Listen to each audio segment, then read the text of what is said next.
यही नहीं, अभी और सुनिए। वही भगवान है। जब राम ने रावण को मारा तो रावण जब मृत्यु शैया पर पड़ा था तो राम जी ने लखनलाल जी से कहा, हे लखनलाल, रावण बहुत बड़ा राजनीति के था, अब वो बढ़ रहा है, जाके थोड़ा राजनीति को सीख लो। लखनलाल जी गए, लखनलाल जी गए तो रावण पूछा, कौन हो तुम? कहा, हम तो लखनलाल है, भगवान राम के भाई। तो रावण पूछा, किधर आए हो? कहा, भैया भेजे हैं आपसे कुछ राजनीति सीखने। तो रावण कहा, तुम्हारे खानदान में कोई विद्वान है, कोई होशियार लोग है राजनीति सीखने वाले? लखनलाल को बड़ा कष्ट हुआ, कहा, हमारे खानदान में कोई विद्वान नहीं है। रावण कहा, तुम्हारे खानदान में सारे बेवकूफों का जब समूह है, एक भी विद्वान होशियार आदमी। कहा, कैसे? लखनलाल जी कहे, कैसे? तो रावण पूछा कि तुम्हारे भाई राम को राजगद्दी हुआ था, वनवास कौन कराया? राम को वनवास कौन करा दिया? आप लोग बोलिए। दशरथ जी किसके बात को बूझा? के थी दशरथ के पत्नी। रावण कहा, गिरे तो बातें रहना के बाद बूझेगा, एक नंबर के बेवकूफ। तो दशरथ होशियार कह दिया कि पत्नी के बाद बूझ के बेटा को वनवास करा। अच्छा ये बताओ कि तो हर माए के कल बात बूझ के राम को वनवास कराए के कल मंत्रा लोग एक नंबर के बेवकूफ तो हर माए हो गए, 9 दिन के बाद बूझे वाला, तो हर बाप गणना के बाद बूझे वाला, और तो हर माए 9 दिन के बाद बूझे वाला, तो दोनों होशियार है।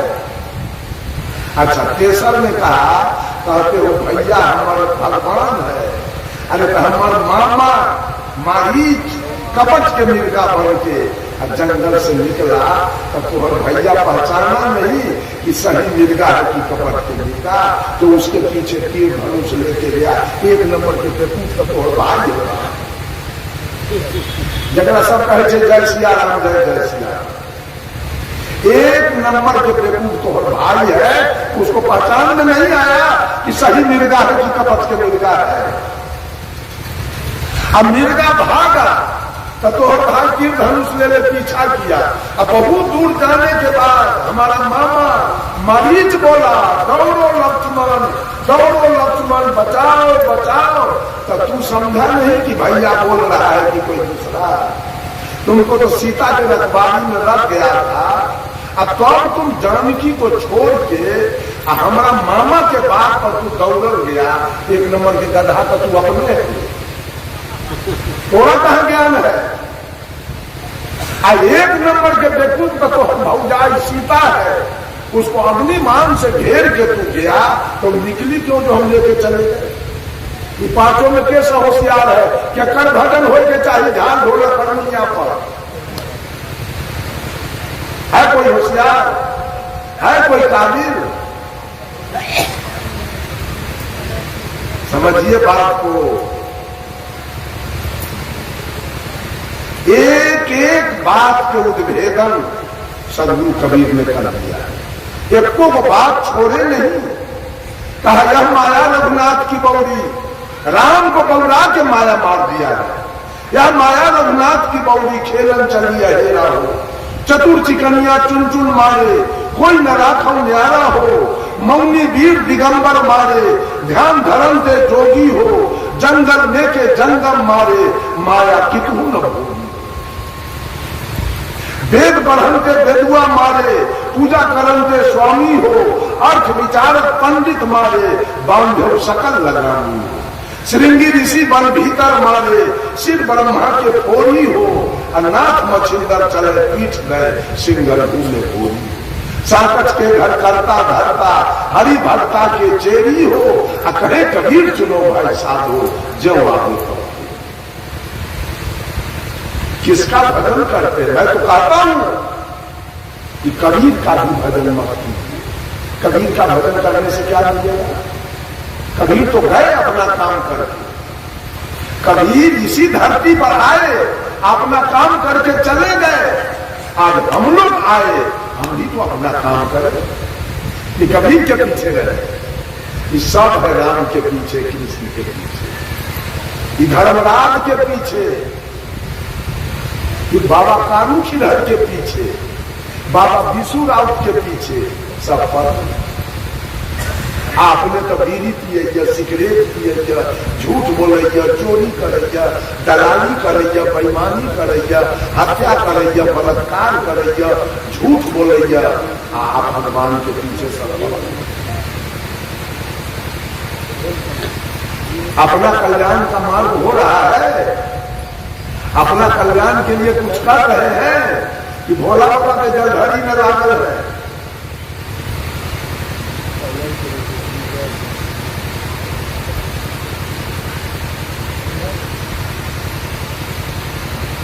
सारा दुनिया किसी और के पीछे पड़ा हुआ है, अपना पीछे कोई नहीं है। ये औरत मछली खाती है, मांस खाती है, अब पति के लिए करवा चौथ है, चलनी में मुंह देखती है, इतना होशियार। अगर एक दूसरे आदमी के लिए भक्ति दूसरा कोई करेगा, कि पति के लिए भक्ति करती है बेटा के लिए, अब बेटा नहीं रहेगा, आइए अपने चल देंगे। भक्ति तो अपना अपना होना चाहिए। बेटा के लिए, दामाद के लिए कहती है ये सुख है दामाद वाला, ये सुख है नाती वाला, ये सुख है बेटा। मोह ममता की भक्ति कर रही है, एगो सुख दामाद के लिए है, एक सुख नाती के लिए, एगो सुख पोता के लिए। अब पोते एक दिन एक सोटा दे गई, वही पे चल दे दुनिया से। पोते के सोटा से चल दे दुनिया से, अब पोता के सुख चल रही है छठी माई।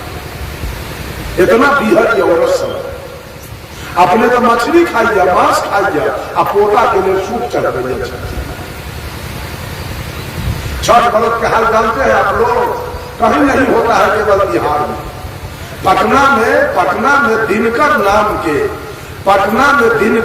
के एक रविदास थे, उनके पत्नी का नाम था रौना, दिनकर के पत्नी का नाम था रौना। अब दोनों प्राणी में दो बेटी, बड़की बेटी के नाम छठिया और छोटकी बेटी के नाम परवेशी। बेटा बेचारा के नहीं था, शोक में दोनों प्राणी अब वैसे में मर गया। बेटा के शोक नहीं पड़ा, जब मर गया दोनों प्राणी तो बच गई दोनों बेटी छठिया परवेशी, बस गई बाप के घरानी पर पटना। बहुत दिन के बाद दोनों बहन सोची एक दिन कि ठकुआ बना के खाना चाहिए। बाजार गई पटना दोनों बहन, गेहूं के आटा लिया, सरसों के तेल लिया, शक्कर लिया, आई घर पर सब सामान रख दिया। सामने जो रोटी सब्जियां भात दाल बनाना था बना के खा लिया और सोचा कि भोर में खाना बनाना। आज भी महिला सबको पकवान बनाना होता है तो भोर में बनाना।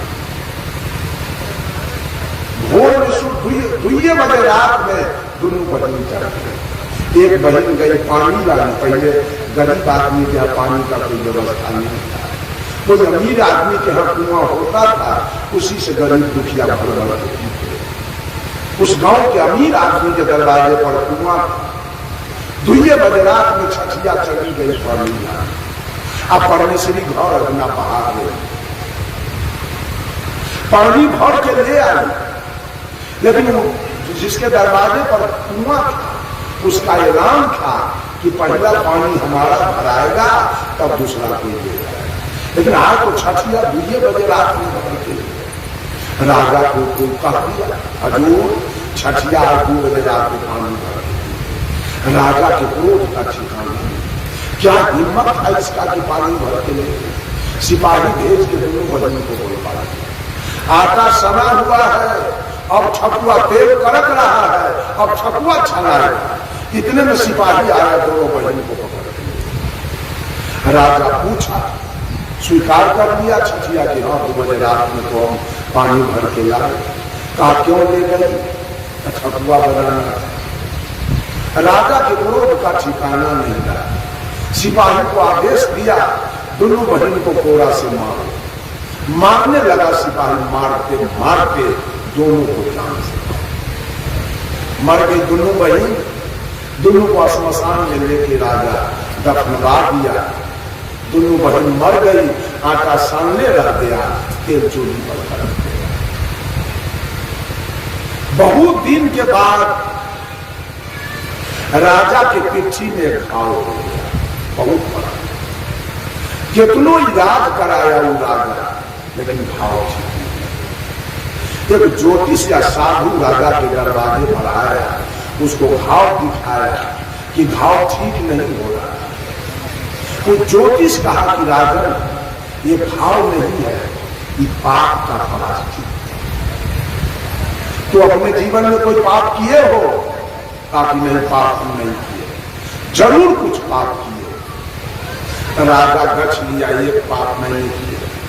छठिया पड़ने से दोनों बहन को मरवाया। क्यों मरवाया? तो पानी पहले भर के ले गए थे। पानी क्यों ले गए भर के? तो उसको ठकुआ बनाना था। ठकुआ बनाई करना। राजा कहा जाओ ये पाप। दोनों बहन के मन में लगा ठकुआ चला गया। अब तुमने मरवा दिया दोनों बहन। देख, मैं गारंटी नहीं लूंगा, लेकिन एक बात कह देता हूं, दोनों बहन के नाम पर ठकुआ बनवा के अब पटना के गंगा घाट पर जाके अर्घ दिवा दो, हो सके कि तुम्हारा घाव ठीक हो। आई सब के दूल्हा के ही पिछला घाव है, सब वर्ग के दूल्हा के ही पिछला घाव है। ये ठकुआ मेरा ले पोखरी पर, यही इसका मेन कहानी है। और वही पटना से पूरा बिहार, अब तो यूपी में भी चला। हम इस साल यूपी में थे छठ के दिन, वहां के महिला सब ये सुन। अच्छा काम का विस्तार नहीं होगा जल्दी, लेकिन गलत काम का विस्तार बहुत जल्दी होगा। छठ का विस्तार हो रहा है, लेकिन सत्संग का विस्तार नहीं।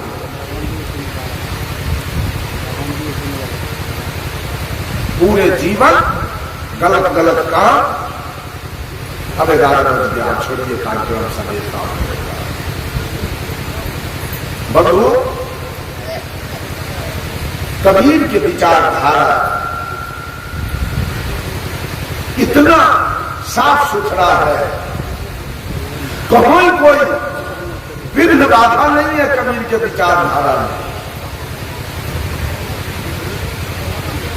कहीं कुछ नहीं मिलेगा, एकदम नहीं। आप लोगों को कहीं बुझाता हो कि कबीर के विचारधारा में कहीं कुछ गड़बड़ी है, आप लोग बोलिए कुछ। कहीं गड़बड़ी दिखाई दे तो कोई आदमी बोल सकते हैं, कुछ कर यहाँ कबीर पंथी में गड़बड़ी हो सकता है, इसका गारंटी मैं नहीं लूंगा। कबीर पंथी में गड़बड़ी हो सकता है, लेकिन कबीर का जो विचारधारा है उसमें कहीं कोई गड़बड़ी नहीं।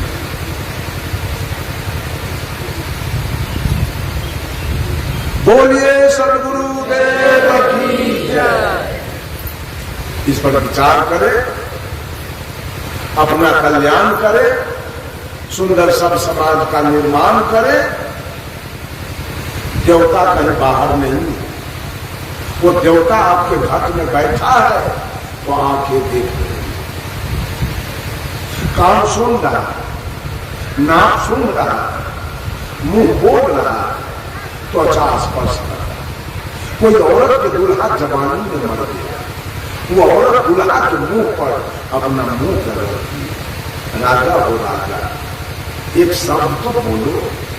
अब बोलेगा, बोलने वाला तो उनका चुका, अब मुंह में जब तक वो परमात्मा की सत्ता घट में है तभी तक मुंह बोल रहा है, तभी तक आंख देख रहा है, तभी तक कान सुन रहा है, तभी तक नाक सुगंध दुर्गंध ले रहा है। जिस दिन वो सत्ता काया से निकल जाएगा, आंख मुंह बोलना बंद कर देगा, कान सुनना बंद कर देगा, नाक सुनना बंद कर देगा और तो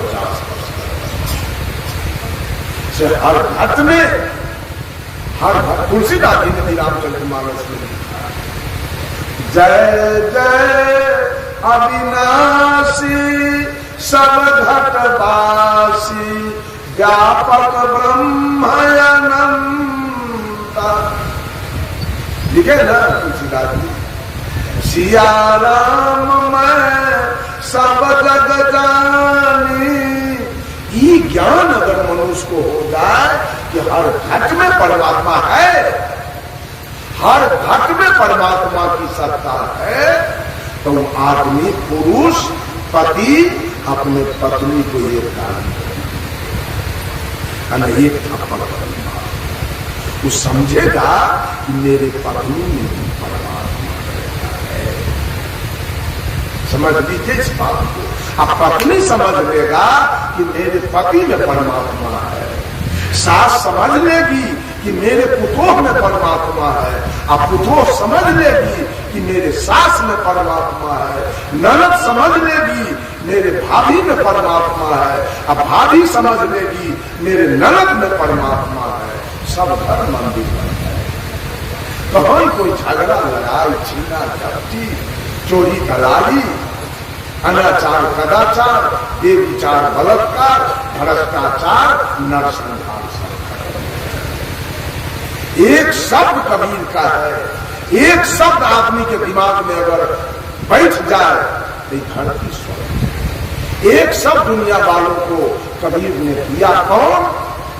अरे आत्म ज्ञान बिना सब सुना, क्या मथुरा क्या काशी रे, जैसे मृगान भी कस्तूरी, बन बन फिरत उदासी रे मोहे, सुनी सुनिया बतहस। एक शब्द कबीर का है, बीज मंत्र, वो क्या है?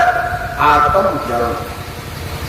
जब तक मनुष्य को आत्म ज्ञान नहीं होगा, छोड़ दे मछली खाना, छोड़ दे मांस खाना, छोड़ दे झूठ बोलना, छोड़ दे चोरी करना, छोड़ दे बेईमानी करना, छोड़ दे डकैती करना, मुक्ति हो जाएगी क्या? सब कुछ तो आपने छोड़ दिया, लेकिन खेत चलते अगर गोतू पकड़ा गया तो भाला मार। आत्मज्ञान नहीं है, आत्मज्ञान नहीं है।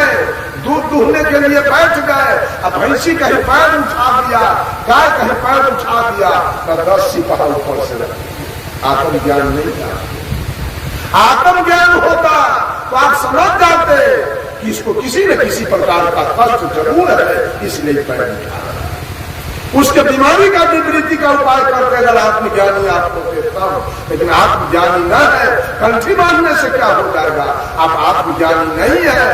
आप बैल को और जोतने ले गए और बैल अगर बैठ गया तो आप ऊपर से पहले प्रहार करते हैं।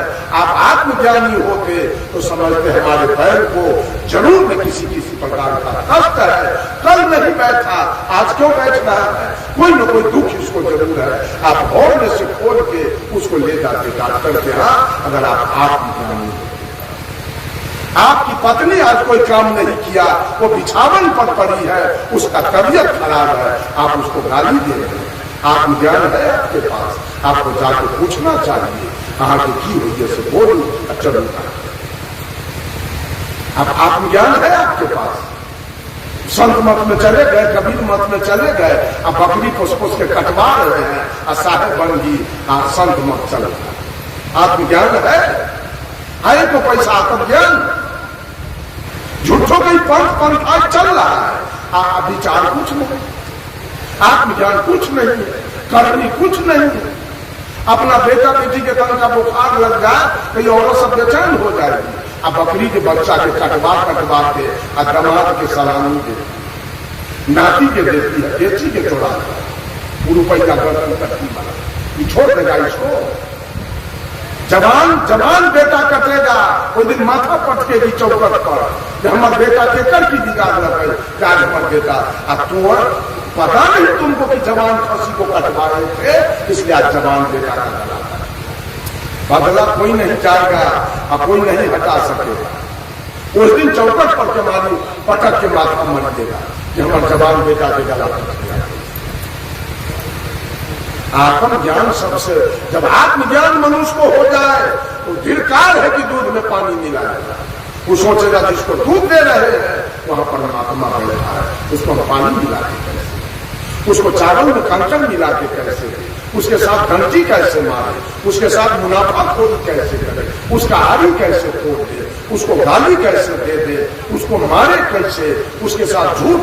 एक आत्मज्ञान मनुष्य के पास हो जाए तो धरती स्वर्ग जाने की जरूरी नहीं पड़ेगी, धरती स्वर्ग होगा। इसमें बेईमानी तुलसीदास जी भी नहीं किया। तुलसीदास जी ने भी रामचरितमानस में एक शब्द लिख दिया, क्या लिखा मालूम है? आत्मय अनुभव सुख सुप्रकाशा तब भव मूल भेद भ्रम नाशा। कि जिस दिन आत्मा की अनुभूति हो जाए तो ऊंच नीच छुआछूत अवन सवन नीच ऊंच गोरा काला विद्वान मूर्ख धनी निर्धन ये सब भेद उसी दिन खत्म हो जाएगा जिस दिन आत्मा की अनुभूति होगी। तो आप 80 बरस के 90 बरस के कोई बेचारा राम है चाहे पासवान है, उसको अमीर लोग देख करता है कीरे फलना की हाल चाल है, क्यों? आत्मज्ञान के अभाव में। जिस दिन उसको आत्मज्ञान हो जाएगा समझेगा इसमें भी परमात्मा है, उसको कहेगा वो अल्लाह हो चले। ये सारा भेदभाव क्यों है? एक आत्मज्ञान के बिना आत्मज्ञान की चर्चा इस विश्व में करने वाला कौन है? केवल कबीर। कबीर ने आत्मज्ञान की चर्चा किया है और कोई ऋषि महर्षि आत्मज्ञान की चर्चा नहीं किया। आप कहीं से पता लगा लीजिए, आत्मज्ञान की चर्चा करने वाले सब आप आत्मज्ञानी बनिए। आपके बेटी में परमात्मा है, आपके बेटा में परमात्मा की सत्ता है, आपके पत्नी में परमात्मा की सत्ता है, आपके सास ससुर में परमात्मा की सत्ता है, आपके माता पिता में परमात्मा की सत्ता है, आपके गाय भैंस में परमात्मा की सत्ता है। ये ज्ञान अगर आपको हो गया सहज होगा। लेकिन पंछी तो लोग बांध लेते हैं आत्मज्ञान। आत्मज्ञान के अभाव में सब खत्म हो गया। देखो आत्मज्ञान नहीं है तो गुरु के चरण में अपन नाक खूब रगड़ते हैं, अम्माई के रंजिया चोटी करते, बाप को भगवा गुंडा करते, बाप पर आपका थप्पड़ मुक्का चलता है, माँ पर लाख जूता चलता है और गुरु के पैर में अपन नाक रगड़ते।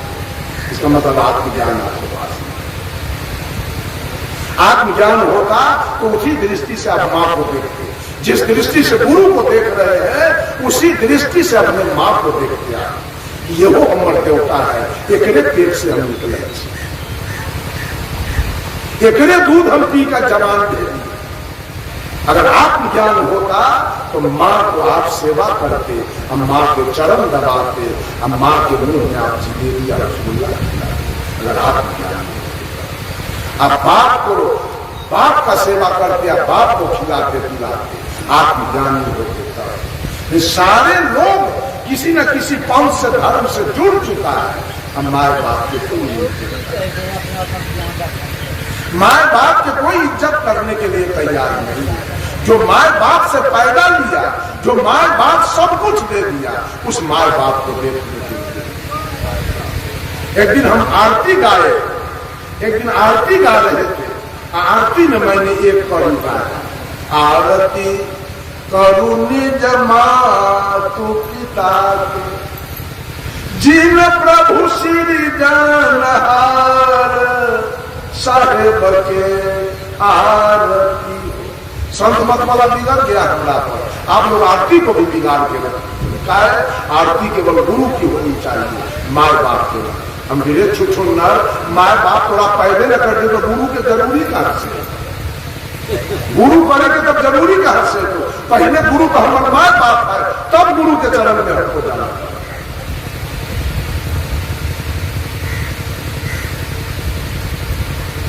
ये सब सोचिए, विचारिए। मालिक हमारा तीन ही है, देवता हमारे तीन है, उसमें सबसे बड़ा देवता हमारा मां से बड़ा देवता इस धरती पर दिव्या बार के खोज के हार जाएगा। ये सारे लोग जो बैठे हैं कहां से आए हैं? सब मां के पेट से आए हैं, सब वहीं से आए हैं, हम भी वहीं से आए हैं। मैं आपको प्रवचन सुना है। ये शरीर दिया हुआ मां का, सबसे बड़ा देवता हमारी मां, इसको समझिए। और उससे छोटा देवता हमारे पिता है, मां से छोटा देवता बाप है। लेकिन मां का लागत इस पर 14 है, और बाप का लागत 2 है। मां, ये मां सबसे बड़ा देवता है, उसके बाद पिताजी है, और उसके बाद गुरु जी है। मां ने तन दिया है, पिता ने धन दिया है, और गुरु ने ज्ञान दिया है। और कोई है? और कोई देवता है तो बोलिए, जिसका पूजा किया जाए। है कोई देवता? है कोई मां बाप और गुरु को छोड़कर? कोई नहीं है दुनिया में। इसको समझ लीजिए सब आदमी। बेटा खूब ख्याल करे, बेटा ख्याल रखे कि बेटा के चाल से मां के आंख से कहीं आंसू नहीं, बेटा के करतूत से मां के आंख से आंसू न गिरे, ये ख्याल बेटा को रखना है। अब पुत्रों के चाल से सास के आंख से आंसू न गिरे, अब चेला के चाल से गुरु के आंख से आंसू न गिरे, मेरे तीनों को कल्याण होगा, तीनों का कल्याण होगा। माँ बाप और गुरु, ये तीनों को जो गड़बड़ करेगा ये तीनों के साथ, उसका कल्याण करेगा। ये कबीर की भक्ति है, कबीर साहब की भक्ति है। यही 3 भक्ति कबीर ने बताया है, माता पिता और गुरु की भक्ति। पत्थला पानी के नाम, अपेरा पौधा के नाम, असूर्य चंद्रमा के नाम।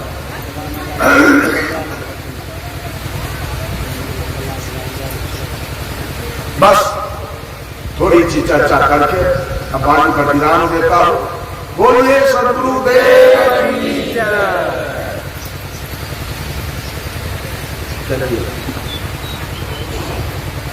श्री सद्गुरु